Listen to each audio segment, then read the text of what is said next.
téma. Jó, oké, hát akkor nagyon sok szeretettel köszöntök még egyszer mindenkit, aki csak most csatlakozott volna hozzánk, és akkor ezzel a lendülettel el is indítjuk a mai előadásunkat. Nagyjából mi azt terveztük, hogy körülbelül egy órás lesz. Elképzelhető ugyan, mert azért így raktuk össze a kollégákkal az anyagot, hogy egy picit ki fogunk csúszni ebből az időablakból, de hogy ne is húzzuk az időt, így bele is vágunk. Én azt gondolom, hogy nagyjából 1 óra 10, 1 óra 15 perc alatt nagyjából a végére fogunk érni. Nyilván ez azon is fog múlni, hogy kinek hány kérdése lesz majd a végén. Illetve nagyon fontos erre az előadásra is, hogy igyekeztünk olyan témákat összerakni, hogy átfogóan valamilyen szinten mindenkit érint, de inkább csak egy olyan ötletébresztőként szánjuk ezt. Természetesen mindenki után ezeket már személyre kell szabni, és úgy fogunk tudni majd mindenkinek egyesével a legjobb konstrukcióban gondolkodni, illetve a legjobb ötletekben. Na, de akkor nézzük is, hogy miért találtuk ki az év végét. Az év végében mindig a legnagyobb lehetőség azok a különböző adókedvezmények és állami támogatások, illetve hát nagyon sok szerződésnek januártól van évfordulója, nagyon sok biztosítási januártól kvázi mondjuk az, hogy 1 évvel öregebb lesz, és ezáltal nyilván itt a díjakkal ebben az időszakban még nagyon-nagyon sok mindent tudunk kezdeni, nagyon sokat lehet úgymond játszani. De nézzük is azt, hogy milyen témákat hoztunk a mai napra.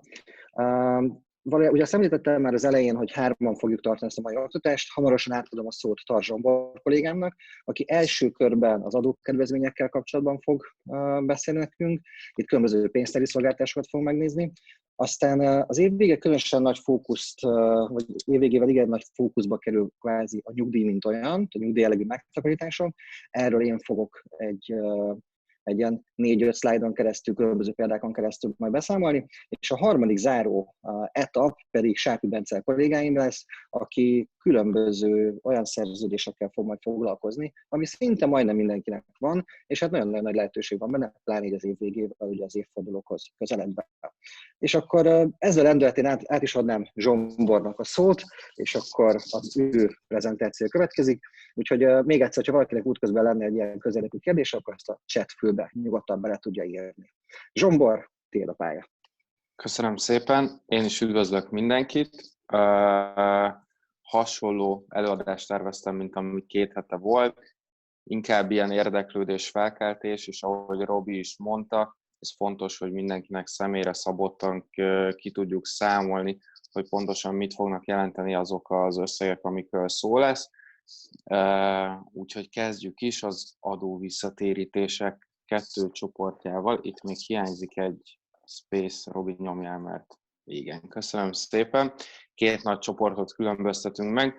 Az egyik az egészségpénztár, nyugdíjpénztár és a nyugdíj előtakarékossági számla. Mondhatjuk azt, hogy ez egy kalap. Ezeknél összesen éves szinten 150 000 forintnyi adóvisszatérítést lehet kihasználni, kivéve a nyugdíj előtakarékossági számlánál, mert ott ez 100 000 forintot jelent, erről Robi majd fog beszélni bővebben.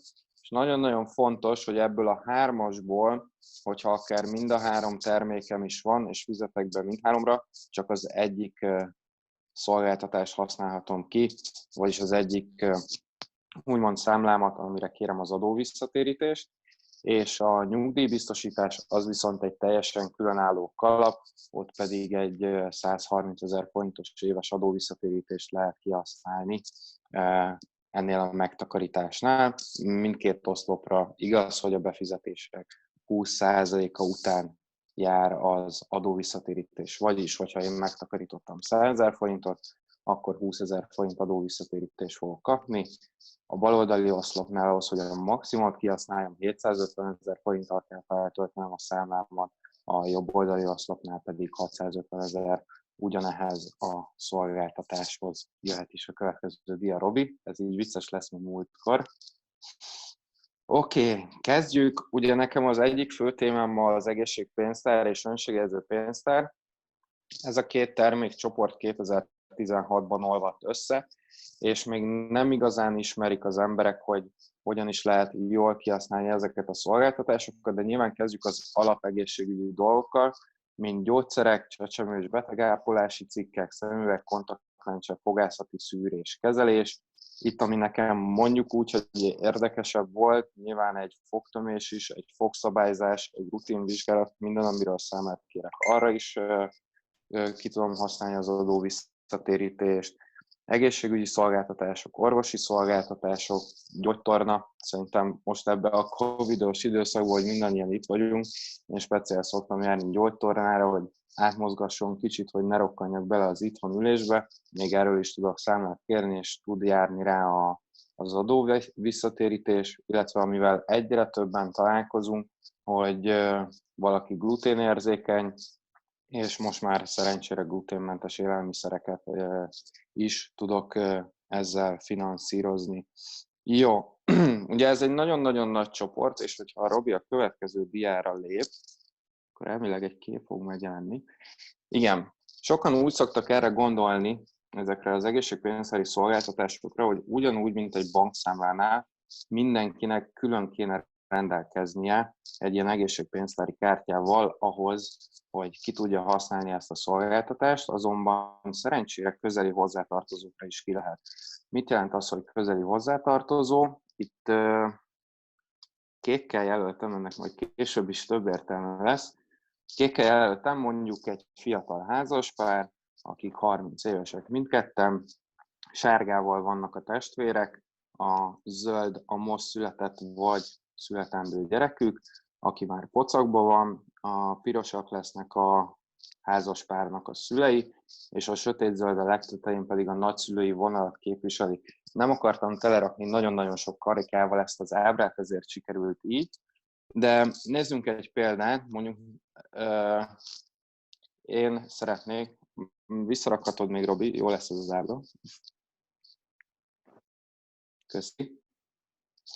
Szóval, nézzünk egy példát, ugye egészségügyi szolgáltatások. A leggyakrabban, amire gondolunk, hogy költök valamilyen gyógyszerre. Én 31 éves vagyok, hál' Isten nem szorulok állandó gyógyszeres kezelésre, néha-néha szoktam venni egy fájdalomcsillapítót, nagyjából ennyi az ilyen jellegű kiadásom, de például ugye testvérem és anyukám rendszeresen járnak nőgyógyászhoz, sőt, nekem apukám, anyukám és a testvérem is szemüveges, és nagypapám még él, az egyik, ő pedig rengeteg gyógyszert szed sajnos. Viszont ebben a szituációban meg lehet azt csinálni, hogy én nyitok magamnak egy egészségpénztárat, és mint közeli hozzátartozót megjelölöm a szüleimet, a nagyszülőt, illetve a testvéremet is, és már is 5-en tudjuk kihasználni ugyanazt az egészségpénztári számlát, ezzel a lehető legközelebb kerülve ahhoz, hogy ezt az éves maximum 150 000 forint adóvisszatérítést ki tudjam használni. Ugye szokták kérdezni, jó, de most akkor mindenki akkor ott vásárol, meg hogyan lehet ezt a legeslegegyszerűbben összehozni. Én erre 2 dolgot szoktam javasolni. Az egyik, hogy például ilyen december környékén, amikor egy picit jobban össze tud ülni a család, 2 ünnep között, akkor érdemes egy családi tervezést megnézni, hogy a családtagok összesen mekkora összeget költenek el, körülbelül havi szinten ilyen jellegű szolgáltatásokra, és ezzel az összeggel feltöltöm, amit nagy valószínűséggel el fogok költeni 2021-ben. Vagy a másik lehetőség, nem tudom, hogy milyen ilyen kiadásaim lesznek, ilyenkor csak fogom, mindenkit megkérek, hogy gyűjtse a számlákat. Ez egyszerű, elmegyek a patikába, azt mondom, hogy szeretnék számlát kérni a vásárolt termékekről, egészségpénztár miatt, és ott pedig csak egy tagi azonosítót kell gyakorlatilag megadnom ahhoz, hogy ez teljesüljön. Gyűjti mindenki a számlákat egész évben, akár fél évente vagy negyed évente ezt beküldi az egészségpénztárra, és ezt egy nagyon egyszerű egészségpénztárhoz kapcsolódó applikáción keresztül lehet látni, hogy jó, ugye a 750 000-es maximális keret, már ennyi számlát összegyűjtöttünk. Nagyon fontos, hogy még befizetésnek sem kellett történnie ahhoz, hogy ez működőképes legyen, meg tudom azt csinálni, hogy 2021. decemberében megnéztem, hogy jó, összegyűlt 550 000 forintnyi számla, amit jóvá is hagyott a pénztár. Én ezt az összeget befizettem az egészségpénztári számlámra, átutalom mondjuk, és a pénztár pedig 3-4 nap múlva vissza fogja utalni ezt az összeget az én bankszámlámra, amelyikről indítottam az utalást, és 2022-ben ezután a példa szerinti 550 000 forint után meg fogom kapni a 20% adó visszatérítést. Oké. Szóval 2 módszer, azt megbeszéltük. Jó, még egy pár szó a közeli hozzátartozókról. Fölfelé 2-t jelent, szóval szülő-nagyszülő, oldalákban lehet testvér, házastárs, és lefelé pedig lehet a gyermeket tekinteni közeli hozzátartozónak. Itt, ami fontos szokott még lenni, hogy mondjuk a feleségemnek a szülei, az nekem nem minősülnek közeli hozzátartozónak, kvázi, hogyha nekik is vannak ilyen jellegű kiadásai, akkor érdemes nyilván a feleségemnek is nyitni egészségpénztári számlát, hogy ő is a rokonaira, testvéreire, szüleire, nagyszüleire ki tudja használni ezeket az adóvisszatérítéseket. Oké, mit érdemes még ebből figyelembe venni? Előfordulhat az, ugye ez személyi jövedelemadó visszatérítést jelent, vagyis rendelkezem kell személyi jövedelemadóval. Ha katás vállalkozó vagyok, akkor ugye nincsen személyi jövedelemadóm, én is katás vállalkozóként dolgozom, én a szüleimnek az adó visszatérítését használom ki, mert ők még ugye alkalmazottként dolgoznak, illetve azt is érdemes megnézni, hogyha valakinél akkora mértékű a családi adókedvezmény, ugye például ha a feleségemmel lenne 3 gyerekünk, az egyikünk veheti igénybe a családi adóvisszatérítést, ez az állami rész, és hogyha ez lefedni az én havi SZIA-mat, akkor szintén nem tudnék adóvisszatérítést igényelni egészségpénztáron keresztül. Kell találni olyan családtagot, aki jogosult lehet erre. És ami még érdekes volt, beszéltem több adószakértővel is a témában, hogy ugye a CSED, a baba születését követő első fél év, és a GYED, ugye az első 2 évet jelenti, az még tartalmaz SZIA-t, szóval kismamák is ki tudnak használni SZIA visszatérítést, erről még lesz szó mai nap folyamán, viszont ha gyesen vagyok, akkor annak már nincsen SZIA tartalma, itt is érdemes ezeket mérlegelni. Jó, Robikám, következő fólia.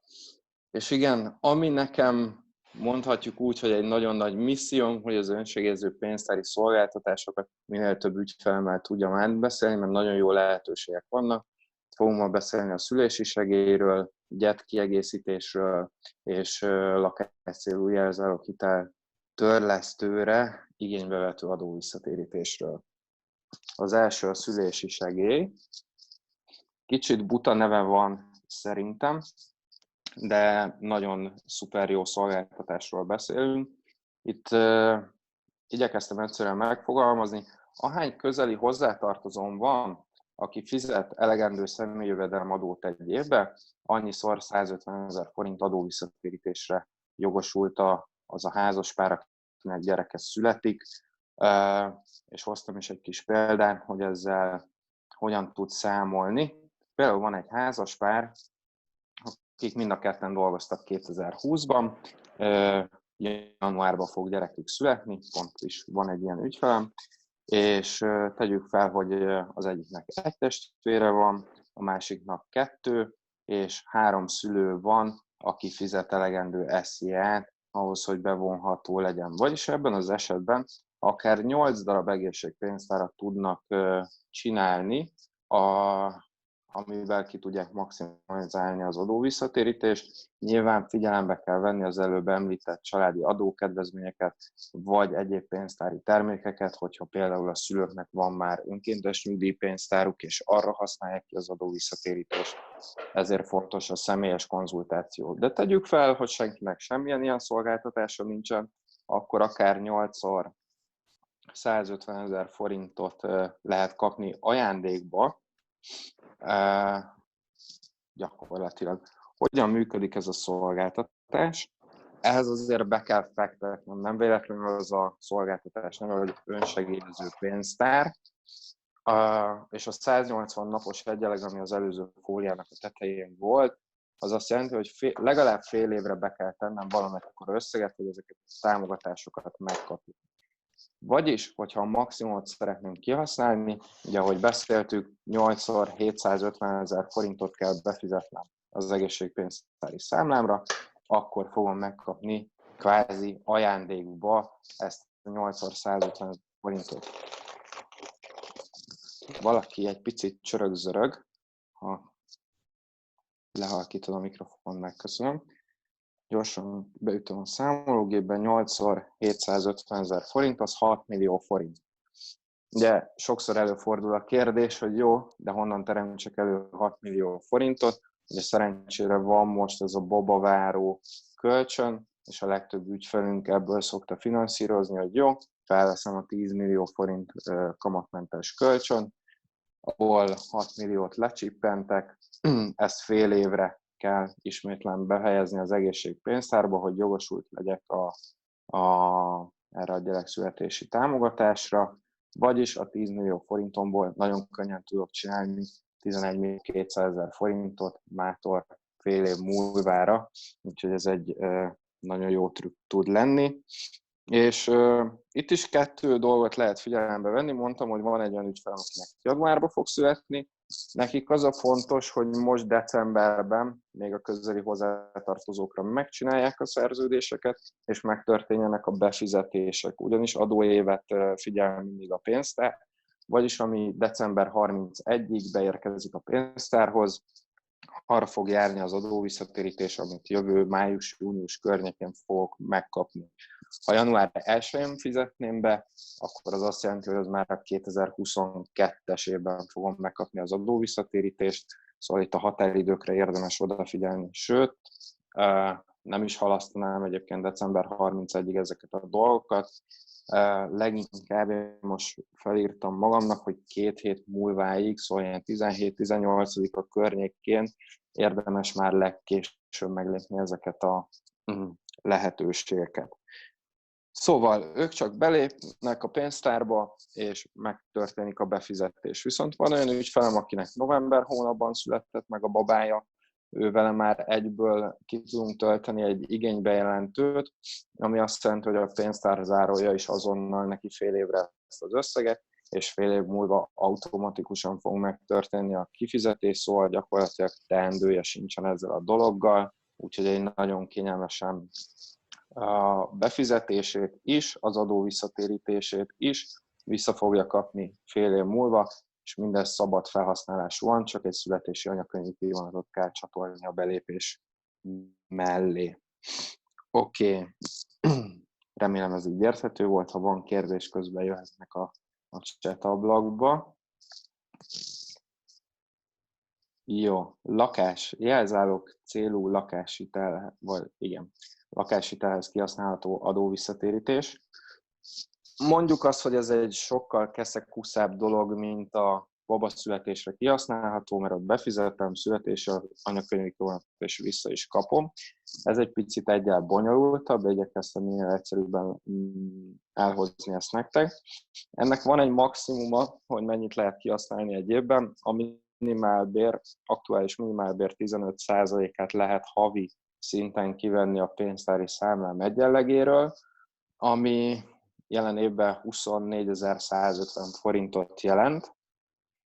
Hogyha ezt felszorzom, meg a pénztárnak is ugye nyilván van valamekkora költsége, de nem igazán sokkal drágább, mint egy mezei bankszámla, akkor adósonként a maximális adóvisszatérítés 2020-ban, amit igénybe lehetett venni, ez 61.600 forint. Azért a legtöbb ügylet, valljuk be, adóstársból áll, férje és feleség, szóval ezt játszik egyszerűséggel, akár ennek a kétszeresét is igénybe tudom venni, ami 123.200 forintot fog jelenteni. Csak azért, mert van jelzálog hitelem, és van egy egészségpénztáram. Tudom, hogy az elsőre furcsán hangozhat, viszont ez egy létező dolog, csak ez az elmúlt pár évnek a vívmánya. Mindenki számolja ki a tanácsadójával, hogy hogyan lehet ezt legjobban kihasználni. Itt is ugyanúgy visszakapom a befizetéseimet is, és az adóvisszatérítést is, hogyha jól csinálom a dolgokat. Mit jelent ez számokban? Szóval, ha felvettem mondjuk egy babavárót, és megcsináltam a szülési segélyes megoldást, és utána mondjuk csokban gondolkozunk a párommal, veszünk egy házat, amihez jelzáloghitel is kell, és tegyük fel, 2 adós esetén egy 20 éves hitelnél, én 20 millióval szoktam számolni itt a példáimba, de ha csak az adó visszatérítést számolom, az majdnem 2,5 millió forintot tud jelenteni. Na most egy 20 éves, 20 milliós hitelre igazából, ha valaki ilyet felvesz 10 éves kamatperiódus mellett, közben csak nézem a számaimat, nagyjából 27,5 milliót kell visszafizetnem. Vagyis az adó visszatérítéssel a kamatbüntetések 1/3 tudom megspórolni, vagyis egy mai átlag 3,5%-os hitelből játszi egyszerűséggel tudok egy 2,3%-os hitelt csinálni. Nálunk van egy ilyen okos hitel koncepció, erre többféle megoldás van, nem térnék rá ki most nagyon bőven, de ha ugyanezt a pénzt, amit adóvisszatérítésből visszakapok, okosan megforgatom és befektetem egy akár nagyon alacsony kamatkörnyezetben, 20 év alatt ez a befektetésem azt jelentheti, hogy akár 4-5 millió forintom lesz belőle, vagyis az alapból 3,5%-os hitelkamatom tűnhet úgy, minthogyha 1,1% kamatot kellett volna kifizetnem a 20 milliós hitelemre, vagyis nagyjából a 20 millióra 22 millió forintot, ami már egy nagyon jó üzleti lehetőségnek is tekinthető. Na, ugye mondtam az elején, hogy ez a minimálbérhez van kötve, az minden évben emelkedik. Az elmúlt 5 évben egyébként a minimálbér átlagosan 10%-kal emelkedett. Ennyire azért nem vagyok optimista, úgyhogy én egy 5%-os jóslást vetettem be, mondjuk így. Hogyha ezt beleszámolom, mert az előző számolásban nincs úgymond indexálás, akkor az igénybe vehető adókedvezmény, ha nem is fektetem be, 4.300.000 forintot jelenthet ennek a családnak. És ugyanígy, hogyha ezt egy okos hitel koncepcióba befektetem, akár 8-9 millió forint is lehet belőle 20 év múlva. Ami azért már szinte túl szép, hogy igaz legyen, ugyanis ha azt nézzük, hogy 20 millió hitelre 27,5 milliót kell visszafizetnem, viszont adóvisszatérítéssel tudok nyerni 8-9 millió forintot, akkor mondhatjuk, hogy negatív előjelű kamaton van a bankkal szembe, és ezek garantált dolgok. Jó, szóval, hogy erre van jogszabály, ezek törvényben vannak foglalva, teljesen legális és garantált adóvisszatérítések, csak nem annyira van benne a köztudatban, mint mondjuk egy babaváró meg egy csok, nem is köt annyira röghöz, mint azok a lehetőségek. Oké. Egyébként, hogyha nagyjából kiszámoltam, hogy 25 millió forint az a határ, ahol úgymond ingyen tudok felvenni hitelt a bankkal szembe. Következő, Robi. Gyet kiegészítés, egy harmadik úgymond finomság. Ez egy viszonylag rövid időablak. Ugye megint csak visszatérnék a példámhoz, hogy a házaspárnak gyereke születik, ott egyértelműen a szülési segély az, amit legjobban megéri kihasználni, és utána szokták kérdezni az ügyfeleim, hogy jó, de akkor van-e értelme a továbbiakban is megtartani ezeket az egészségpénztárakat?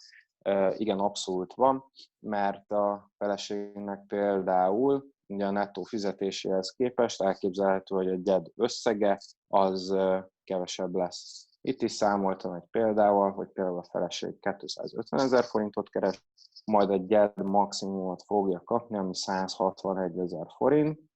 Ugye a kettő között van egy 89.000 forintos különbség. A gyed kiegészítés pedig azt jelenti, hogy a fizetésem és a gyed közötti különbözetet, ha van pénztári egyenlegem, megint csak önsegélyező pénztári módon, szóval legalább 180 napja ott van az egészségpénztári számlámon, akkor ezeket havi szinten kivettem a pénztárból, ugye kiegészítve a lecsökkenő jövedelmemet. Nyilván ezt a pénzt előtte befizettem, vagyis erre is jár ugyanúgy az adó visszatérítés. A leggyakoribb esetben a házaspár hölgy tagja ezt a gyert kiegészítéssel abszolút ki tudja megint csak maximalizálni az adó visszatérítését, és egy újabb 150.000 forintra jogosultak. És ugye a kérdés, hogy a férj is megtartsa-e, nyilván, hogyha valamilyen jelzálog hitelük is lett, mert felvettek csokot, vagy amúgy is volt egy jelzálog hitelük, akkor ő pedig arra tudja megtartani ugye az egészségpénztárát, és akkor még ennél maradunk, igen, nézem a jegyzeteimet. És mit történik akkor, mert ugye a gyertkiegészítést azt ugye a 2 éves koráig tudom kihasználni a gyereknek, ugye akkor a feleség is ugyanúgy fogja tudni használni a hiteltörlesztőre, igénybe vehető adó visszatérítést, plusz minden évben meg tudják beszélni a családdal, hogy kinek milyen szintű kiadásai várhatóak, vagy nyilván vannak akut jellegű problémák. Nekem múltkor egy barátomnak például a bölcsességfogát kellett kinyitani. Hát nem árulva kell nagy zsákba macskát, igazából ez egy ilyen 300 000 forintos procedúra volt, nem túl olcsó. Nyilván, ha ennek is a 20%-át vissza tudom kapni, akkor tudok spórolni a kiadásaimon. Jó, még 2 gondolat, mert már nagyon-nagyon lejárt az időm.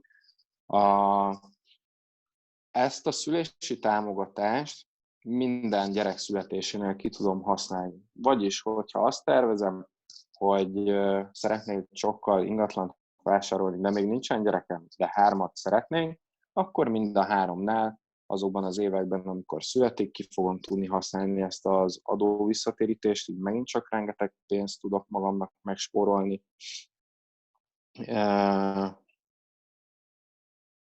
Igen, következő dia.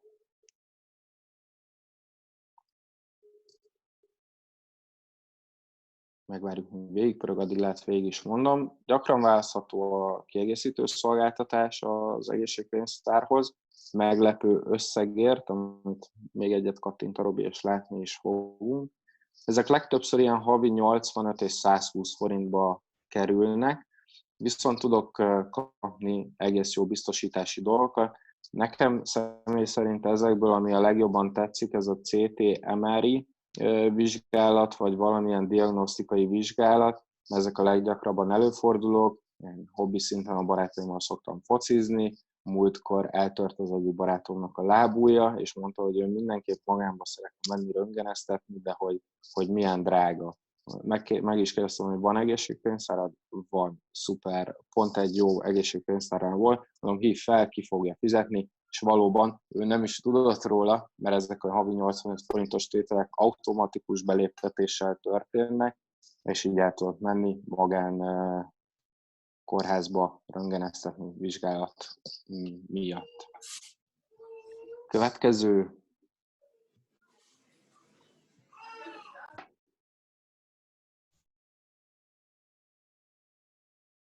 Tökéletes kombináció, igen. Jöhetnek, Robikám, kösz. Jó, szóval igen, az első oszlopból én mindig az egészségpénztárat szoktam javasolni, a többi szolgáltatásról fog beszélni a Robi, mert nagyon sok funkciót ki lehet használni, amit sokszor nem is tudunk, hogy ki lehet használni, és ha a nyugdíjra is félre szeretnénk tenni, ugye mondjuk egy önkéntes nyugdíjpénztár vagy egy nyerszámla ütné egymást, mert ugye azonos kategóriába tartoznak, és hogyha mellettem mondjuk nyugdíjbiztosítással gondoskodom a magánnyugdíjamról, akkor az egy plusz adóvisszatérítési kalapba tartozik, így összesen akár 280 000 forint adóvisszatérítést tudok megcsinálni egy évben. Szokták mondani sokan, hogy kicsit bonyolultan hangzik. Igen, igazából bele kell jönni.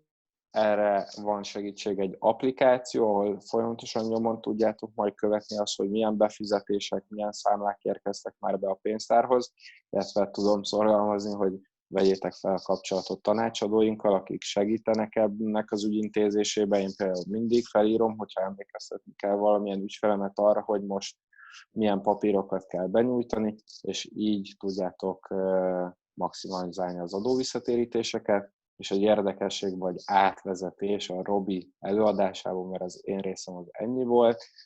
Ha beleírjátok a Google-be, hogy lesz nyugdíj, az első találatot érdemes megnézni. Jó, és akkor ezennel át is adom a szót Robinak, és köszönöm szépen a figyelmet.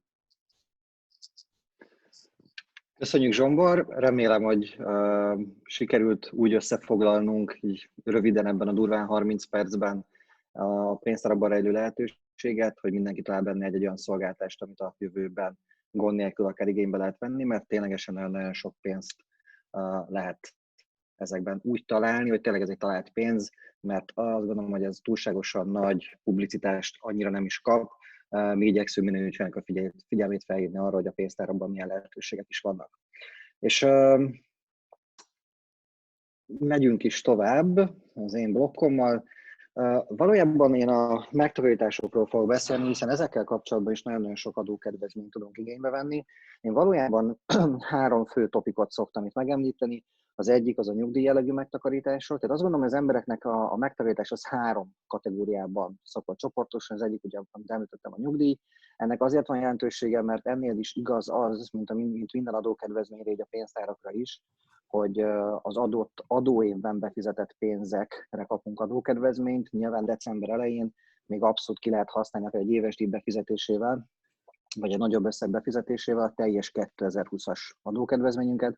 Nyilván, ahogyan Zsombor kollégám is említette, ez a január 2-án vagy 3-án már csak egy évvel későbbi lesz, és hát nem mindegy az, hogy mondjuk pont a nyugdíjjellegű megtakarításnál, ahol a pénzek akár 10-20-30 évig is a számlán vannak, nem mindegy, akár ez a 100-130 ezer forint, az valójában mekkora összeget is fog itt a idők során termelni. Mindemellett a megtakarításnak egy másik célja is szokott lenni, megint csak ugye a hosszabb dolgokra beszélünk, ez pedig ugye a gyermekprogramok. Ugye itt is általában egy 10-15, akár 20 éves időintervallumról beszélünk. Ez is egy eléggé populáris dolog, én azt gondolom. Én amikor gimnáziumban jártam, emlékszem, hogy egy osztálytársamnak tettek félre a szülei hasonló módon. Itt az elmúlt időben azért azt lehet megfigyelni, hogy ez sokkal nagyobb, sokkal inkább benne van a köztudatban, sokkal többen gondoskodnak, sokkal többen látnak már mondjuk úgy, hogy előre, hiszen később ugye nyilván az egyetem és egyébnek a költségei igencsak borsos árat tudnak képviselni. És van egy nagyon érdekes kategória, ezt a csak úgy kategóriában hívom, vagy ennek hívom, amikor is azt mondom, hogy akár havi szinten félreteszek nem sokat, mondjuk akár csak egy 20-30 ezer forintot, és hát hogyha megnézzük most itt például ezt a március-áprilisi időszakot, amikor ugye a koronavírus úgy igazán megjelent így a világban, sajnos azt lehet látni, hogy például a magyar lakosságot megnézzük, akkor közel 70%-ban alig egy havi tartaléka van az embereknek. Csak úgy, én azt gondolom, az a 20-30 ezer forint nagyon sokszor szinte észre veszi az ember, hogy van, viszont 3-4 év alatt akár millió fölötti tételeket lehet ebben felhalmozni, és ez egy nem várt esemény során, akár például mondom, egy ilyen pandémiás helyzetben igazán jól tud jönni, és én azt gondolom, hogy ezt nekünk igenis egy missziónk, hogy ezeket minél populárisabbá tegyük, minél nagyobb fókuszt helyezzünk ezekre. Viszont a nyugdíjhoz hoztam némi olvasnivalót, és hát természetesen ezeket el is fogom mondani. Ezek az alapgondolatok, ami nyugdíjhoz tartoznak, tehát valójában az egyértelmű, hogy mindenki jogosult nyugdíjra. Tehát ez gyakorlatilag egy, mondjuk azt, alkotmányos jogunk, mint olyan.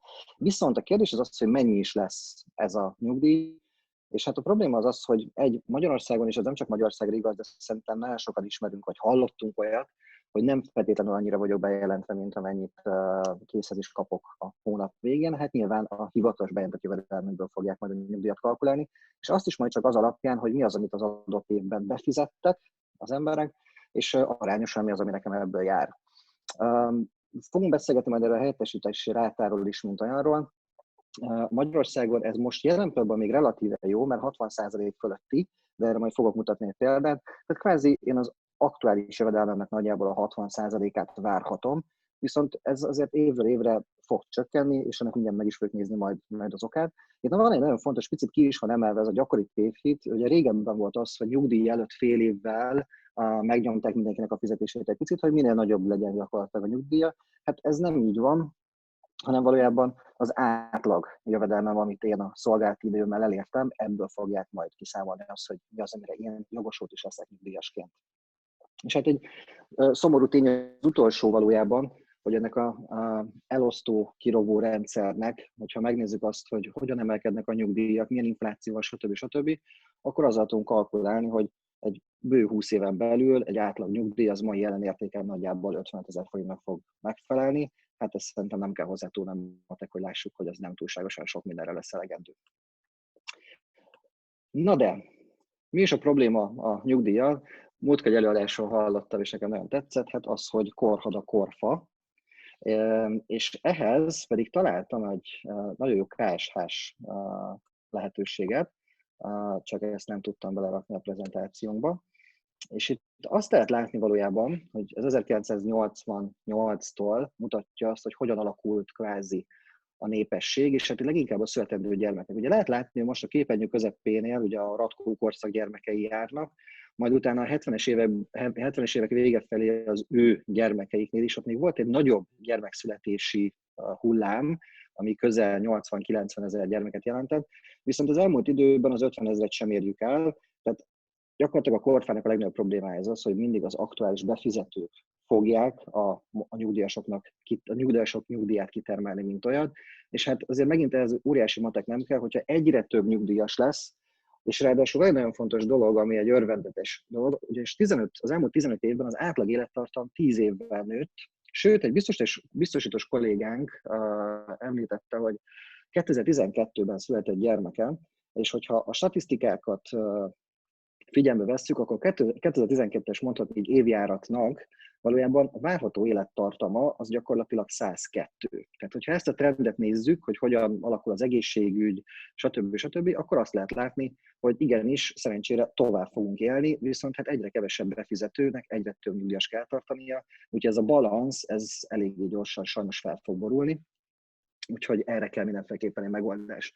Tehát a nyugdíjnál ez a legnagyobb probléma, ami eddig azért úgy elkerülte a világot, de előbb-utóbb ezt nem tudjuk már sajnos megúszni, és ezért fontos az, hogy valamilyen forrásból gondoskodjunk arról, hogy mi is lesz majd, hogyha nyugdíjba kerülünk. De erre nyilván fogok mutatni még pár példát.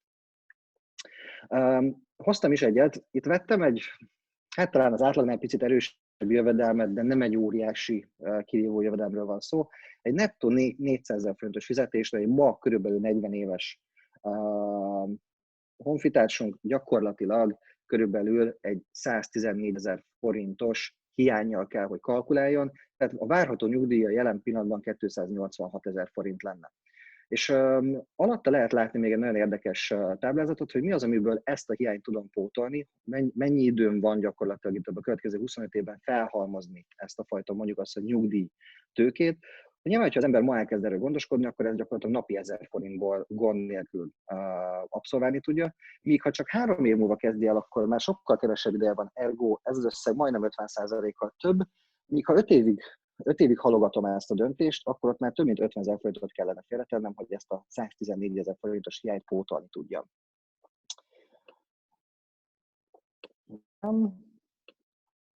És megyünk is tovább.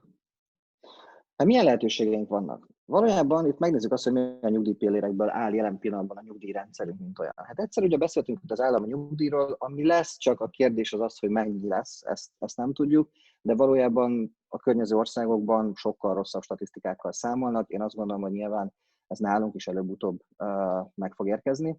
Tehát ott már nagyon sok esetben, én például nekem Zágrában is van egy irodám, a horvátok ilyen 40%-kal kalkulálnak, úgyhogy nálunk ez a 60% környéki, ez még egy egész jó szám, de hát nyilván statisztikailag nem vagyunk jobbak, mint ők, úgyhogy szerintem valahol az igazság a kettő között lesz.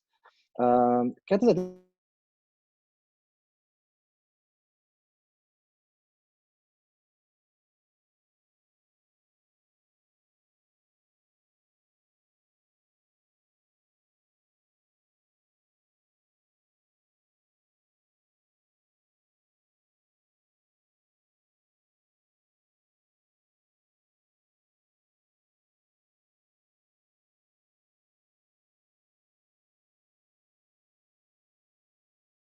és akkor elméletileg sikerült is. Na hát a modern technika az úgy néz ki, hogy a mi oldalunkon van. Tehát akkor elméletileg lehet látni a prezentációt, és engem is, ugye? Csak egy gyors visszacsatolást. Igen, minden szuper. Oké, prima. Akkor, bocsánat a kis intermedzóért, de ha mindenki itt van, akkor folytatjuk is. Szóval,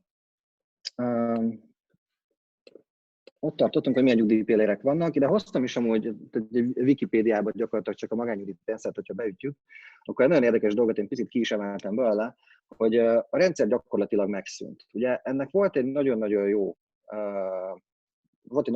ötlet valójában a magánnyugdíjpénztár mögött, mint olyan mögött, ugyanis mindenkinek egyéni számlán gyűlt a pénze, ezáltal ténylegesen érezni lehetett azt a hatást, hogy ha nekem magasabb a fizetésem, akkor mivel egyéni számlán gyűjtögetem a bruttó fizetésemnek az x százalékán, ezáltal magasabb nyugdíjra tudok szert tenni.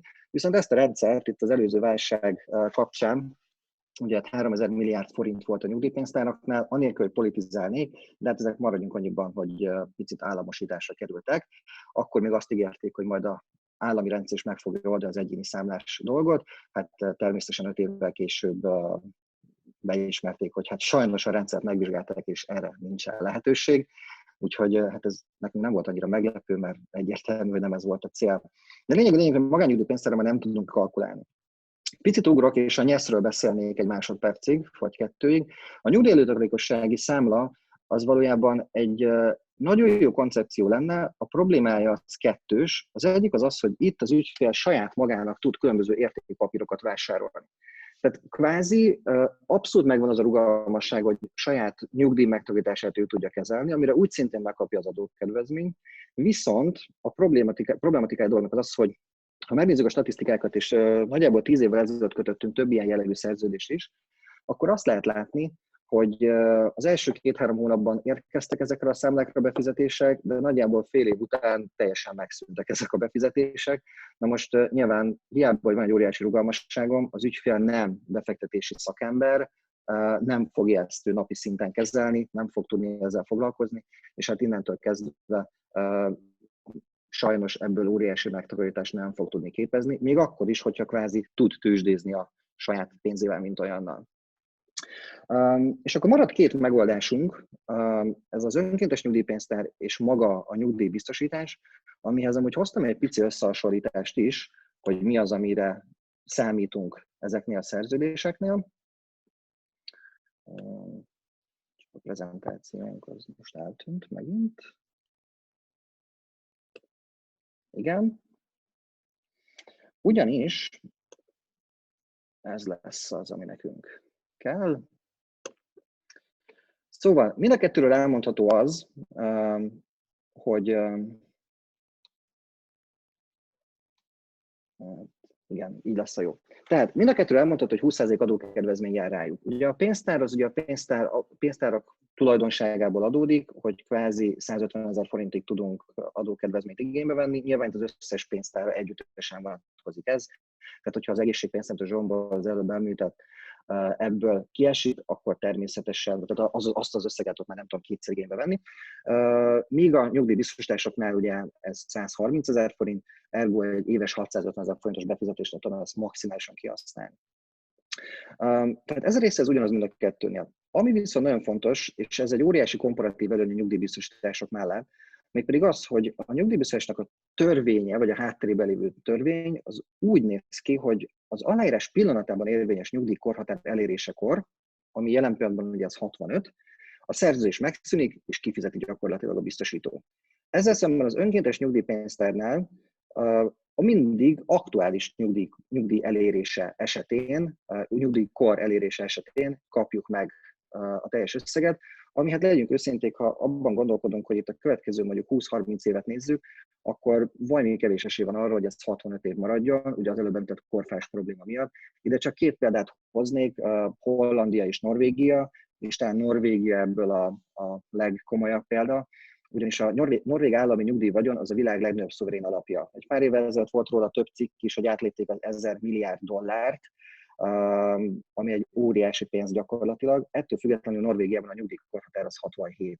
Hollandiában 68, Egyesült Királyságban már azt hiszem parlamenti döntés született arról, hogy azt hiszem 2040-ig megemelik 70-re, és azt hiszem a cseheknél is hasonló történetről van szó. Tehát én azt gondolom, hogy a trend az összes európai országban, ugyanis ez a probléma nem csak minket érint, az, hogy a nyugdíjkorhatárt szépen lassan, de biztosan sajnos emelni fogják a parlamentben. Még egy nagyon fontos, vagy még pár nagyon fontos dolog. Ugyanis a nyugdíjbiztosítások mögött van egy olyan jogszabály, ami szerintem eléggé ritka abból a szempontból, hogy nem csak arról gondoskodik, hogy 65 éves koromban ezt a pénzt megkapjam, hanem azért figyelembe vesz egy-két olyan sajnos életbe adódó példát, amikor is tegyük fel, ne adj Isten, az embert éri valamilyen baleset vagy egészségkárosodás, abban az esetben, hogyha a rokkantságnak a foka 40%-ot eléri, akkor is megkapja az ügyfél a pénzt. Ez ugye az önkéntes nyugdíjpénztár esetében nincsen. Tehát ugye a jogszabály gondoskodik arról, hogy ha nekem esetenként bármilyen előre nem látott dolog miatt előbb lenne szükségem erre az összegre, akkor az bizony felvehető, ha nagyobb szükség van rá. Mellette... Robikám, lehet, hogy igen? még jöttek vendégek. Ha Igen? megnéz. Bocsánat. Én most nem látok. Tehát nálam itt, de most ebben a pillanatban igen, András csatlakozik hozzánk. Jó, tehát a befektetési portfóliók, ugye az önkéntes nyugdíjpénztár esetében általában egy ilyen alacsony, mérsékelt, dinamikus portfólióban szokták bekategorizálni a befektetéseinket. Ez a nyugdíjbiztosítások esetében sokkal szélesebb körül, nagyon sok menedzselt alappal dolgoznak a biztosítók, tehát én azt gondolom, hogy sokkal nagyobb szabadságot és rugalmasságot ad az embernek egy ilyen típusú szerződés. Minden mellett több összehasonlítást is lehet találni egy 20 éves távlatban, hogyha a költségeket, bónuszokat és egyebeket összevetünk, akkor nagyjából hasonló költségekkel bír egy nyugdíjbiztosítás, mint egy önkéntes nyugdíjpénztár, tehát itt azért óriási különbséget nem lehet mondani, és mind a kettő természetesen kamatadómentes, illetve örökíthető, tehát hogy ebben különbség nincsen. Mind a két terméken azt gondolom, hogy önmagában amúgy nagyon jó. A célja az az, hogy érkezzenek erre befizetések, hiszen akkor tudunk beszélni nagyobb tőkéről.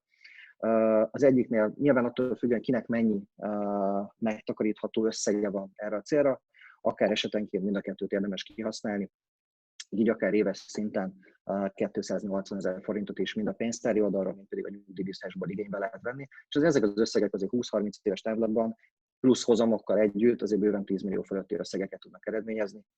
Úgyhogy én azt gondolom, hogy ez mindenféleképpen fontos, és hogyha a Zsombor előbb említette, hogy a pénztárak valamilyen szinten a missziónk, akkor azt gondolom, hogy a nyugdíjjellegű megtakarításokra ugyanígy kell tekinteni.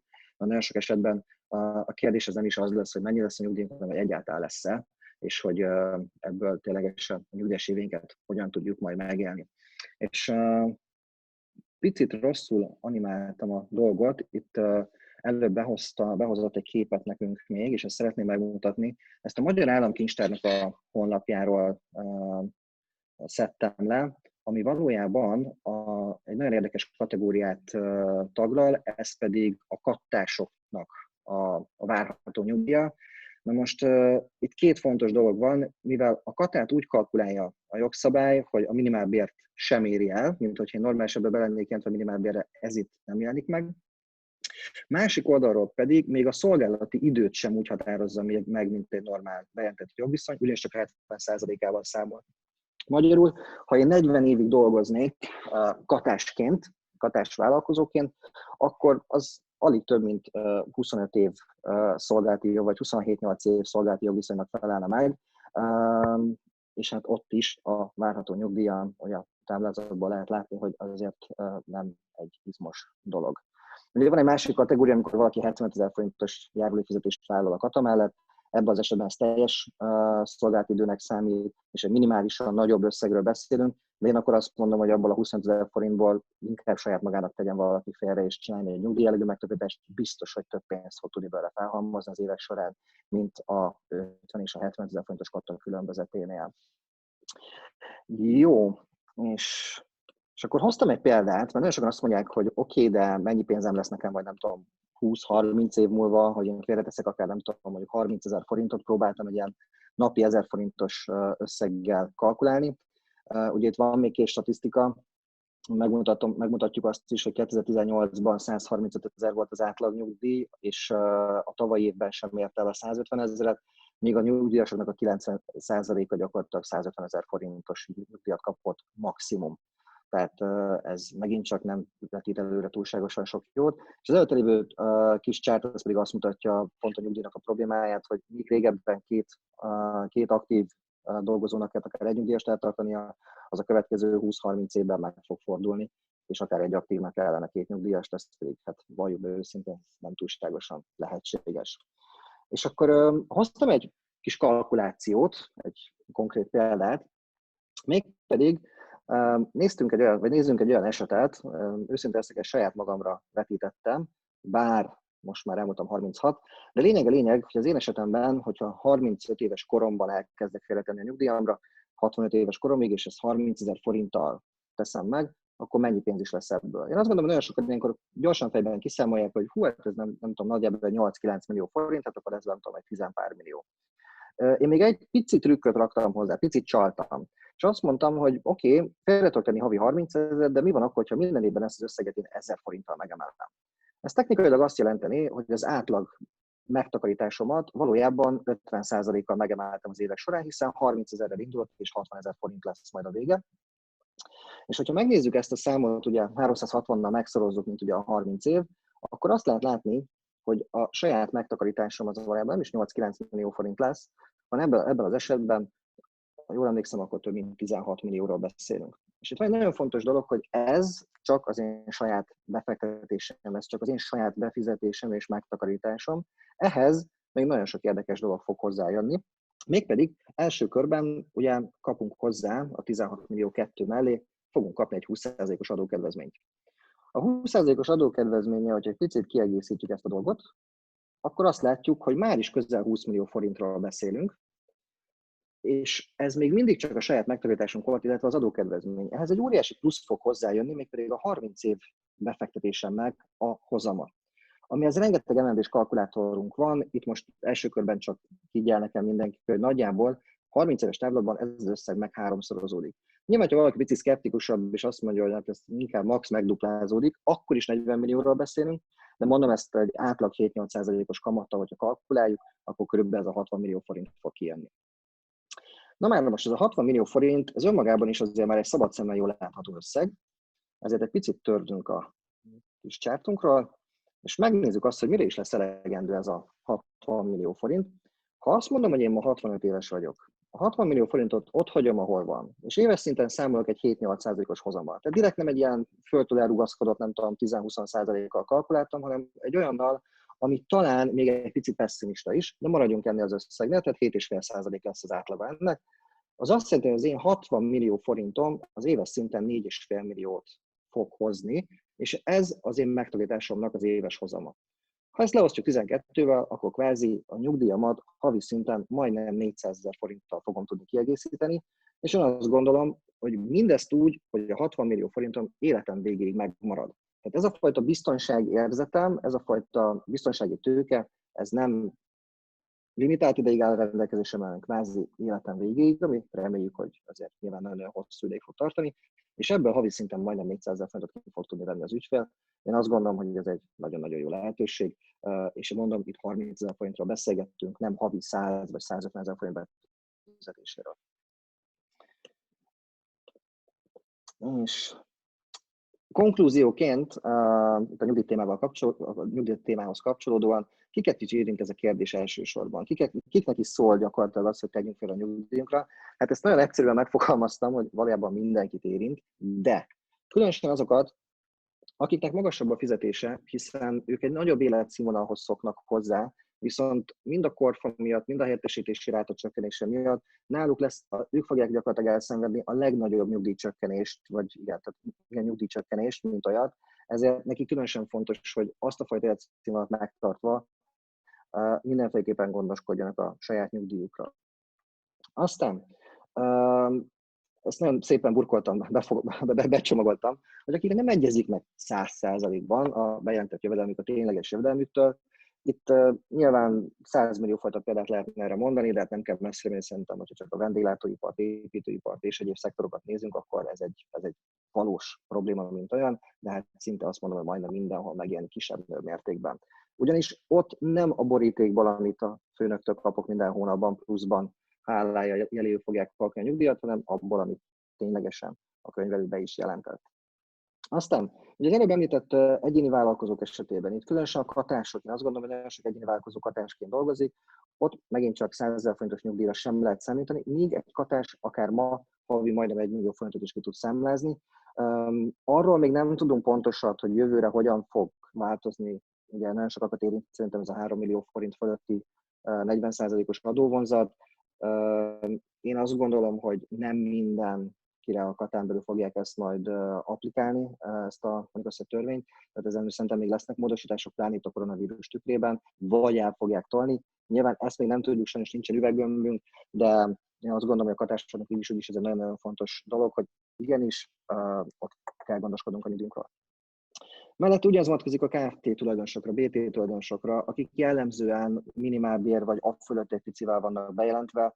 Hát náluk is én azt gondolom, hogy egy kisebb havi összeg az abszolút nem okoz problémát, amiből ténylegesen akár egy 50-100 millió forintos tőkét is fel lehet halmozni. Megint csak a biztonságérzetét biztos, hogy növeli mindenkinek.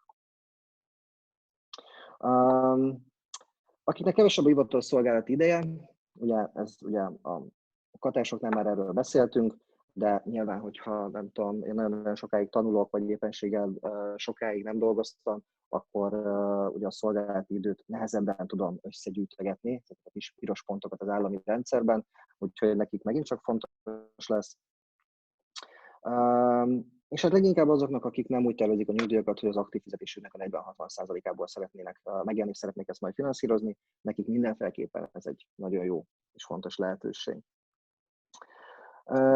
És hát nyilván ezt sem tudjuk pontosan, hogy mennyi lesz majd a nyugdíjkorhatár, ugye nyilván itt a mostani előadáson is több korosztályból ülünk, van akinek tudom is, ez még 20 év, valakinek akár 35. Ettől függetlenül azt gondolom, hogy a nyugdíjkorhatár biztos, hogy nem sokáig lesz 65. Én nekem az lenne az első satszom, hogyha lehet így mondani, hogy azért 5-10 évente, 2-3 évet biztos, hogy meg fogják emelni, mert azt még úgy könnyen le lehet nyomni mindenkinek a torkán. Úgyhogy az én részem ennyi lett volna, és akkor én azt gondolom, hogy az utolsó körülbelül negyed órában pedig Sápi Bence kollégámat kérném meg, hogy mutassa meg nekünk, hogy valójában ő miket hozott itt az év végéhez kapcsolódóan. Na, hát akkor üdvözlök én is mindenkit ezen a szép csütörtök estén. Hallatszódok rendesen, ugye? Abszolút. Abszolút, szuper. Na, én így gyakorlatilag a legnépszerűbb biztosítási megoldásainkkal készültem, ami év végén is főleg aktuálisak, de amúgy mindig is.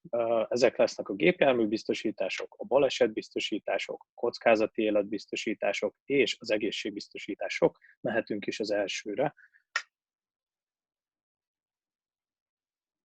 Jó, igen. Ugye az első a gépjárműbiztosítások, ami ugye a kötelező, ugye a KGFB és a Kaskó lesz. Annyit érdemes tudni, hogy azért az elmúlt években megfigyelhető egy áremelkedés. Ez nagyjából azért így éves szinten 7-10% a kötelezőnél. Ennek leginkább az az oka, mert ugye infláció van, illetve drágulnak az alkatrészek is, drágul a munkadíj, ezért nyilván a biztosítások díjának is le kell ezt követni, ezt az áremelkedést. Egy jó tipp lehet azoknak, akik mondjuk az év második felében lesz, vagy bocsánat, a következő év elejében lesz évfordulójuk, szóval nem január 1, mert ugye az a január 1-i kampány a legnagyobb gyakorlatilag, de aki mondjuk márciusban, februárban, április körül évfordulós így kötelezőnél, nekik is érdemes most megnézni, mert most még ők ezeket a kampány alatt kiadott árakat tudnak érvényesen igénybe venni, mert május körül pedig megint drágulnak jellemzően 7-10%-kal ezek a szerződések. Ami nagyon fontos ugye az ilyen KGFB cserénél, hogy 30 napos felmondási határidő van, szóval aki január 1-es évfordulóval rendelkezik, ő erről már lecsúszott, ha még ezt nem tettem meg, viszont aki például februártól kezdődően van az évfordulója, akinek ő még felmondhatja, akárhogy találja jobb megoldást. Nagyon egyszerű amúgy egy ilyen KGFB számolás, nekünk is van erre egy portálunk, ezt mindenki el tudja kérni a saját tanácsadójától, ennek a linkjét, és gyakorlatilag egy 5-10 perc alatt meg lehet futtatni egy ilyen kalkulációt, és papírmentesen meg is lehet kötni. Nagyon egyszerű az egész folyamat szerintem. Ami még így aktualitás szokott lenni, az leginkább, hogy nagyon kell figyelni azokra a kedvezményekre, amiket igénybe tudunk az egyes biztosítóknál venni. Mert nagyon szigorú államilag szabályozva a KGFB, viszont azért a kedvezményekben tudnak azért kicsit kreatívak lenni a biztosítók, mik is lehetnek az ilyen kedvezmények, például, hogyha együtt kötjük akár egy kaszkószerződéssel, vagy egy lakásbiztosítási szerződéssel, vagy hogyha mondjuk olyan számlavezető banknál vezetjük a bankszámlánkat, ami partnere annak az adott biztosítónak. Ezeket érdemes mindig megnézni, de a tanácsadóink ebben is tudnak segíteni. Ami még hasznos lehet így a KGFB és a Kaszkónhoz kapcsolódóan, az van egy ilyen elkárbejelentő applikáció, ezt a Mabis fejlesztette ki. Ez ugye azt a kék-sárga papírt hivatalos felváltani. Gyakorlatilag sokkal egyszerűbb, azért a telefonja mindig ott van az embernél, így ezzel meg tudják egyszerűsíteni a kárbejelentést károk esetén. Jó, mehetünk a következőre szerintem. Az pedig a balesetbiztosítások témaköre lesz. Itt kezdeném először, igen, így majd kérem az egészet, hogyha ki tudjuk tenni. Így van, ezt a balesetek eloszlásával kezdeném leginkább. Sokan azt hiszik, hogy nagyobb különleges dolgokra kell gondolni egy balesetnél. Hát ugye itt látszik ebből nem tudom mennyire olvasható, de látszik ezen a diagramon, hogy a balesetek 40%-a, ez a lila rész, ez gyakorlatilag a otthoni környezetben, házi munkában történik leginkább. Ezután jön a rózsaszín rész, ami közel 25%, ez a munkavégzés során történő balesetek. A sárga rész az 22% az a közlekedésben, és a 13,5% a kék rész, az pedig a sportolás közben ért balesetek.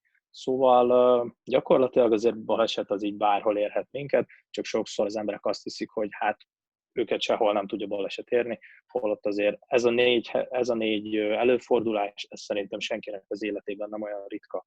Ugye mire is való egy balesetbiztosítás? Gyakorlatilag ez egy védelem váratlan események esetén, védi a családnak a pénzügyi egzisztenciáját, a vésztartalékát gyakorlatilag, ami főleg szerintem ezekben a bizonytalan időkben nagyon fontos, hogy ha már felépítettünk egy vésztartalékot, akkor egy esetleges ilyen negatív eseménye ne ahhoz kelljen hozzányúlni.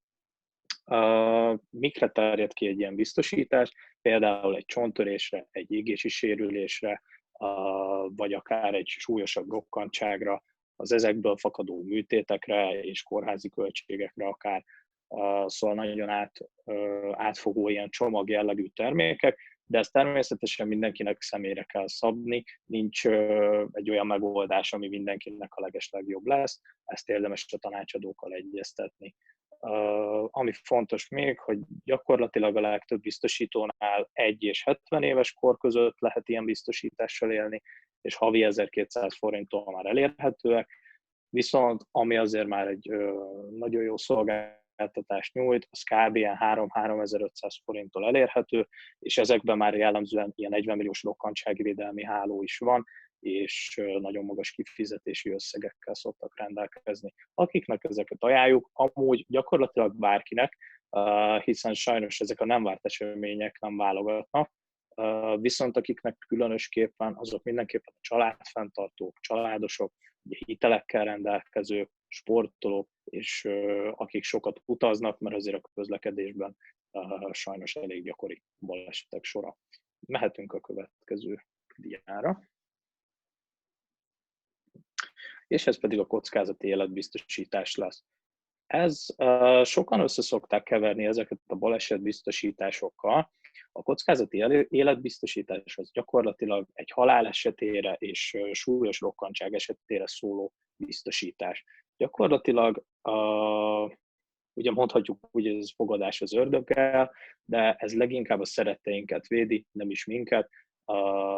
Gyakorlatilag így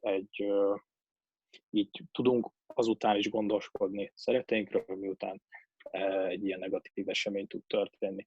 Hitellel rendelkezőknek és családfenntartóknak nagyon-nagyon ajánlott, ugye a hitellel rendelkezőknek főleg azért, hogy egy esetleges tragikus esetnél ne a család örökölje, meg ne a gyerekek örököljék a tartozást a bank felé. Nyilván vannak olyan verziók, szokták mondani ilyenkor az emberek, hogy jó, hát akkor majd eladjuk az ingatlant. Jó, de azért lakni is kell valahol, szóval szerintem azért egyszerűbb ez, és általában, hogyha belefér a hiteltörlesztő a büdzsébe, akkor itt jobb oldalt jól láthatóak a kalkulációk, hogy nem egy ördöngős, nem egy óriási összegekről beszélünk. 10 millió forintnak egy 20 éves tartamra 3945 forint a havidíja egy 35 éves átlagos ügyfélnél, és ez úgy, hogy ez a 20 éven keresztül nem változik, nem emelkedik, szóval ez egy végig fixált megoldás. Ami még fontos ezeknél az életbiztosításoknál, hogy kombinálhatóak megtakarítással, gyakori igény ez az ügyfelek részéről, hogy tegyünk hozzá valamilyen megtakarítási számlát is. Ezeket mindig személyre tudjuk szabni az igények esetén. Január 1-től amúgy ez mindenkinek 10%-kal növekszik ennek a díja, mert ez ugye az életkoron alapuló, ez egy különbség a balesetbiztosításoktól, ott mindegy az életkor, ott egy csomag árat kap gyakorlatilag az ügyfél, itt viszont az életkor adja a díjazás alapját, és a biztosító ugye csak az évszámot nézi, így január 1-től mindenki idősebb egy évvel, ezért egy picit drágul is a termék. Szóval, ha valakit ilyen érdekel, akkor azt még most szerintem az ünnepek előtt érdemes elindítani. Mehetünk tovább. És jön az egészségbiztosítások témaköre. Itt az első, az gyakorlatilag egy összeget térítő egészségbiztosítás. Ezek olyan jellegűek, mint mondjuk egy balesetbiztosítás, hogyha egy adott betegség van, vagy egy adott műtét, esetleg kórházi tartózkodás, akkor azok esetén egy összeget térít a biztosítottnak a biztosító. Ugye a műtétek, kórházban tartózkodás esetén él a szolgáltatás. Itt is az életkor díjazásnak az alapja, ezért ezt is érdemes minél előbb elindítani valakinél. Ami jár még az ilyen biztosításokhoz, az jellemzően egy ilyen 24 órás orvosi call center és asszisztencia. Gyakorlatilag azt jelenti, hogy ha valami problémánk van, akkor fel lehet hívni gyakorlatilag egy ilyen ügyeletet, és akár segítenek abban, hogy hol van a legközelebbi olyan egészségügyi szolgáltató, amit igénybe tudunk venni. Fontos, hogy ezt nem téríti ez a biztosítás, fogunk ilyen biztosításokról is beszélni, viszont van egy ilyen segítség azért ezek mellé. Ezek jellemzően 14-től 70 éves korig vannak, vannak különböző gyerekcsomagok is, azok picit máshogy néznek ki, de ezek inkább azért idősebb korba szoktak aktuálissá válni. Ami most még nagyon aktuális ezeknél a szerződéseknél, hogy a COVID-19 miatt, ha valaki kórházba kerül, például ott is térítenek, hogyha mondjuk annyira rosszul lett valaki, hogy kórházba kell menni 1-2 hétre, akkor ott az eltelt napok alapján például kap térítést egy ilyen biztosításból. Szoktak lenni még ilyen különböző plusz kiegészítők egy ilyen biztosításba, például az őssejtlevétel esetén is kaphat egy támogatást az ügyfél, illetve gyermekszületésnél is van egy fix összeg, amit ilyenkor kifizet a biztosító. Jó, díj példa, ugyanezt a 35 éves átlagos biztosítottat néztük, a legkisebb csomagunk az ilyen 3200 forinttól van havi szinten, a legerősebb, legnagyobb csomag az pedig 13250 forint, de itt is ugye az életkor marad a díjazás alapja. Amúgy, hogyha valaki ezt családi szinten veszi igénybe, akkor olcsóbb tud lenni, mert családi kedvezmények azok vannak a biztosítóknál ilyen szempontból. Jó, menjünk tovább. A következő az a szolgáltatás finanszírozó egészségbiztosítás. Elég hosszú ez a név, ezt mi Sofinak szoktuk egyszerűsíteni, kicsit könnyebben megjegyezhető szerintem. Mit is tudnak ezek az egészségbiztosítások? Gyakorlatilag itt egy fix havi díjért magánorvosi ellátásokat tudunk igénybe venni, várólista nélkül. Ez a fő lényegük. Gyakorlatilag egy ilyen egészségügyi bérletként lehet ezt elképzelni szerintem, így a legegyszerűbb. Manapság azért egyre inkább kezdenek teret nyerni ezek a megoldások. Sok munkáltató szokta amúgy az ott dolgozóknak adni ezt, akár kafetéria vagy béren kívüli oktatás végen kívüli juttatáson belül, viszont pár éve már sajnos a céges adóterhei ennek megnövekedtek, így egyre kevesebb, amikor a munkáltató tudja ezt nyújtani. Viszont kedvező áron amúgy el tudja érni mindenki magánemberi úton is. A legtöbb esetben ezeknél a szerződéseknél 5 napon belül időpontot kapunk, hogyha valamilyen panaszunk van. Itt is egy call center működik gyakorlatilag, amit bármikor fel lehet hívni az adott panasszal. Fontos, hogy ott is már eleve orvostan hallgatók ülnek gyakorlatilag, szóval nem egy teljesen tudatlan call centeressel kell beszélni, hanem tényleg egy szakmabelivel, aki tud segíteni abban, hogy jó, az ilyen panaszok esetén milyen orvoshoz kell fordulni, hova érdemes menni, és tudnak nekünk egy időpontot egyeztetni. Nagyon fontos, hogy itt azért nem azt kell elképzelni, hogy jó, van egy-kettő partnere ezeknek a cégeknek, hanem országos szinten több száz szolgáltató egység van, ami azért lehet fontos, mert tényleg tudunk egy olyat választani, ami egyrészt nekünk szimpatikus, mert mondjuk jókat hallottunk róla, másrészt pedig lokációban ugye könnyen elérhető nekünk, nem kell átmenni a félvároson, vagy akár városokon átmenni, hogyha valaki vidéki, mert vidéken is teljesen jól tud működni egy ilyen szerződés. Amiket ezek tartalmaznak rendszerint, azok a járóbeteg-ellátás, az egynapos sebészeti ellátások, ezek gyakorlatilag azok a műtétek, amit 24 órás benfekvésben tartással végeznek el, gyakorlatilag nagyértékű képalkotó diagnosztika, ez ugye az MR, CT, PET-CT, és lehet általában igényelni az ilyen szerződésekhez egy menedzserszűrést, ami azt jelenti, hogy éves minden évben gyakorlatilag egy teljes szűrővizsgálatot elvégeznek a biztosítottan, prevenciós jelleggel, így nyilván, hogyha valami baj van, akkor ez minél előbb ki tud derülni, és a szerződésen belül tudják is kezelni vele, vagy még a plusz vizsgálatokat el tudják végezni. Van itt még olyan, hogy kórházi hotelszoba szolgáltatás, ez hogyha mondjuk egy komolyabb benfekvésre szorul a biztosított, akkor egy olyan kórházat választ így a biztosító, ahol van egy ilyen emelt szintű szoba gyakorlatilag, hogy mégse 6 másik beteggel kelljen együtt feküdni, hanem tényleg gyakorlatilag szállodai környezetben gyógyulni tudjon ott az ember. Jó, ami szerintem egy nagy előny ennél az ilyen szerződéseknél, hogy ez egy tervezhető egészségügyi kiadás. Itt is a példánk, a szűrés nélkül a 35 éves biztosítottunknak gyakorlatilag 12.200 forintos havidíjtól van, illetve ezzel a menedzser szűréssel pedig 16.500 forintos havidíjtól tud indulni, és akkor az utolsó termékünkre ugorhatunk tovább. Ez pedig egy nagyon hasonló, mint az előző volt, csak ez speciálisan a kritikus betegségekre szóló biztosítás. Ezt mi magunk között egy Best Doctors biztosításnak szoktuk hívni, nagyon árulkodó a neve. Gyakorlatilag ez úgy működik, hogy meghatározott betegségek esetén, itt például daganatos betegségek, vagy bypass műtétnél, de még van több betegség így megnevezve, először ad a biztosító egy második orvosi szakvéleményt, amit egy nemzetközi orvoscsoport fog megnézni, ami leleteink alapján.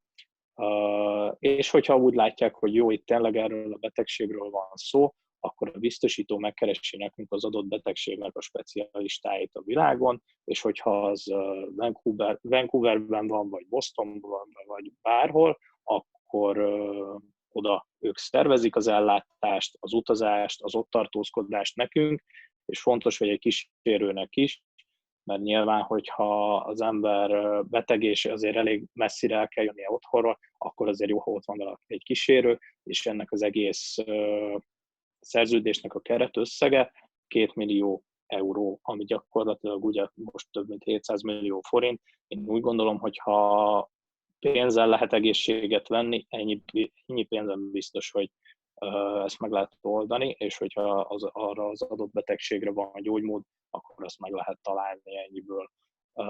Ami érdekes szerintem, hogy az árérték arányban nagyon durva szerződés, itt ugyanúgy a 35 éves biztosítottunknak ez 7800 forintos havidíjon elérhető gyakorlatilag. Én ennyit szerettem volna így mára. Nyilván ez így az érdeklődés felkeltéssel volt leginkább, de személyre szabottan mindenkinek majd a tanácsadója tud segíteni. Köszönjük szépen a figyelmet. Nem tudom, Robi, te még valamit gondolsz? Hát csak egy utolsó gondolat, és Bence, köszönöm neked is a kis prezentációt. Igyekeztünk nagyjából az elmúlt 1 órában összefoglalni azokat, amik nyilván nem csak év végével, de én azt gondolom, hogy általánosságban is az ügyfelek számára talán a legkeresettebb termékek, tehát legpopulárisabbak.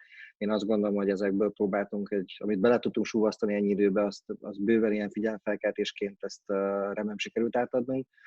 Ugye tartottunk 2 héttel ezelőtt egy ingatlanpiaci körképes előadást, ezt jövő hét kedden amúgy meg fogjuk ismételni, hasonló tartalommal, igyekszünk picit aktualizálni, annak megfelelően mik azok a hírek, amik itt közben napvilágot látnak, úgyhogy természetesen ez is lesz. Illetve, hogyha minden jól megy, és hogy az áramszünet nem szólt bele annyira az életünkbe, akkor én azt gondolom, hogy elméletek kéne, hogy legyen még egy szavazásunk, és egy kis feedbacket szeretnék kérni valójában tőletek, és akkor ezt én most el is indítanám. Ez inkább arra vonatkozik, hogy mennyire tartottátok hasznosnak az elmúlt bő 1 órát, illetve hogy milyen témák azok, amik titeket jobban érdekelnek, és a későbben nyilván ezeknek megfelelően próbálják ezeket a kis webináriumokat majd szervezni. Úgyhogy akkor én még egy fél percet kérnék tőletek, és akkor 3 kérdésen keresztül kíváncsiak vagyunk a véleményetekre. És akkor elméletileg ezt most én el is indítottam, remélem, hogy mindenkinek a képernyőjén már látszik is. Hogyha nem, akkor szóljatok, de egyelőre azt mutatja itt a rendszer, hogy minden működik úgy, ahogyan szeretnénk.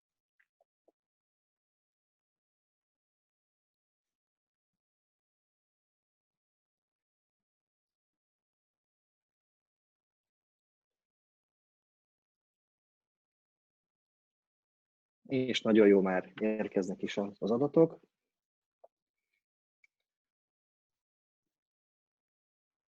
Kinek mi az, ami tetszett? Közben én már akkor el is kezdem közvetíteni, mert most már 65% környékén tartunk. Ugye az első kérdésre nagyon örülök, hogy senki nem válaszolt, úgyhogy már mindent tudott, és nem volt túlságosan sok újdonság. Gyakorlatilag 90%-ban hasznos, több érdekes dolog, illetve nagyon hasznos, úgyhogy ezt köszönjük nektek, ez nekünk mindenféleképpen fontos visszajelzés. És 82%-ban pedig még azt is mondtátok, hogy ez egy abszolút ajánlható dolog, illetve, hogy nyilván témától függően ez volt a maradék 18%, és ez egy érdekes dolog lesz, hogy mi az, amit érdekel még itt a sokaságon. Valójában itt az egyösszegű befektetések, havidíjas megtakarítás, ez 65%-ot kapott, úgyhogy erre biztos, hogy fogunk csinálni következő alkalommal egy hasonlót. Akkor a babaváró csok, lakásvásárlásra kapcsolatos dolgok, ez is majdnem 50%-ban egy érdekes téma. A nyugdíj is 30% fölött kapott, és az adókedvezmények, amiről most is beszéltünk, ezt is több mint 50%-osan mondtátok. Úgyhogy hát én nagyon szépen köszönöm azt, hogy itt voltatok velünk. A Bencének és a Zsombornak pedig azt, hogy jelenlétükkel és adásukkal növelték az estnek a fényét. Úgyhogy én mindenkinek nagyon szép estét kívánok. Ha bármilyen kérdés van, akkor nyilván keressétek meg kollégáinkat, és akkor ők tudnak plusz infókkal szolgálni, nyilván személyre szabottan. Én még egy utolsó gondolatot írtam fel itt az adókedvezményekhez, hogy mind a pénztáraknál, mind pedig a nyugdíjaknál ez nem jövedelemhez kötött. Tehát az adókedvezmény gyakorlatilag, ha nem tudom én, havi 10 milliót keresek nettóban, akkor is ezeket gyakorlatilag igénybe tudom venni. Ez még egy fontos gondolat, én úgy gondolom, mint mondjuk azt, hogy záró gondolatként. Úgyhogy köszönöm szépen, hogy itt voltatok velünk, további szép estét mindenkinek, és remélem, hogy minél hamarabb találkozok veletek egy hasonlóan jól összeszedett témában. A technikáért pici elnézést kérek, de ahhoz képest egész jól sikerült megoldanunk, úgyhogy köszönöm még egyszer, hogy itt voltatok, további szép estét. Sziasztok!